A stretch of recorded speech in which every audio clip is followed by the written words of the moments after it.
Qui de vous, par ses inquiétudes, peut ajouter une seule coudée à la durée de sa vie? Les fleurs des champs ne poussent ni ne fleurissent par une action quelconque, en d'autres termes, elles ne grandissent pas par un effort intentionnel. Le soleil et l'atmosphère qui nous maintiennent en vie restent simplement à leur place, là où Dieu les a placés, et c'est ainsi qu'ils nous permettent de vivre. Les êtres humains sont obsédés par l'idée qu'ils doivent toujours faire quelque chose, mais la Bible enseigne l'inaction, le non-agir. Elle nous dit d'attendre tranquillement la conduite de l'Esprit de Dieu. C'est en entrant dans cette inaction que nous pouvons rencontrer Dieu.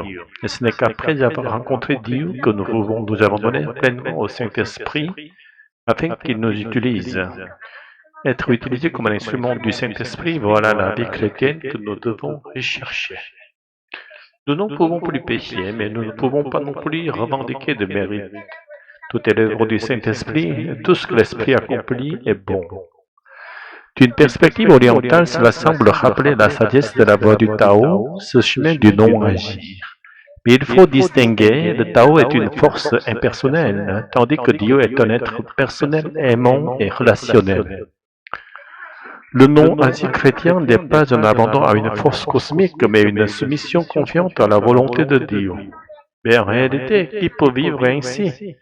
Personne. Seul Jésus nous a montré cet exemple de vie parfaite en communion avec Dieu.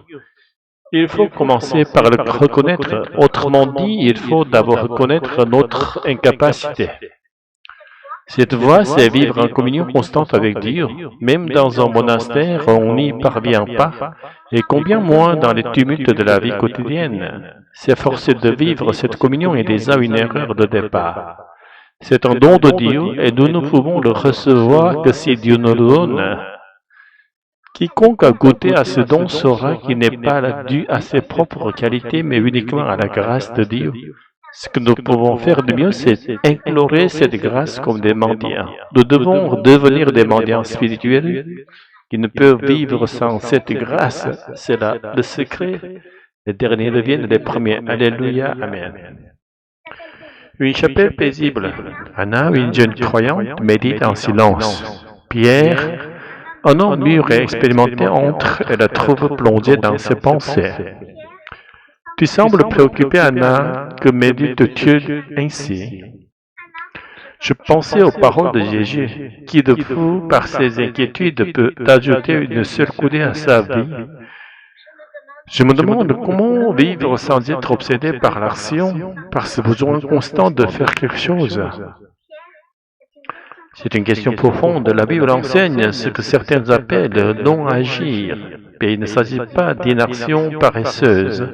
C'est une invitation à attendre la conduite de l'Esprit de Dieu. Attendre?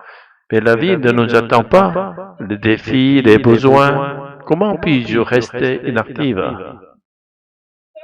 En réalité, ce n'est pas une vraie inaction, c'est une soumission confiante. Regarde les fleurs des champs, elles ne s'inquiètent pas, mais Dieu les nourrit, le soleil, et elles restent simplement là, à leur place. Et pourtant, il donne la vie. Mais ce non-agir, n'est-ce pas trop proche de l'idée taoïste du Tao? Une bonne question. Le Tao est une force impersonnelle, une harmonie cosmique.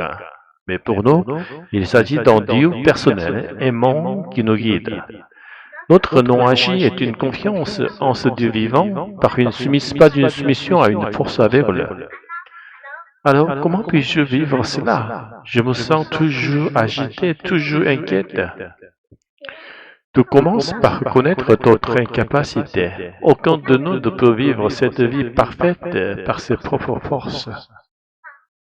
Seul Jésus l'a fait. C'est pourquoi nous devons nous abandonner au Saint-Esprit comme de simples mendiants de sa grâce. Des mendiants de la grâce, c'est humiliant, mais tellement vrai. Et pourtant, c'est là que nous découvrons la vraie force, car ce n'est plus nous qui vivons, mais Christ qui vit en nous.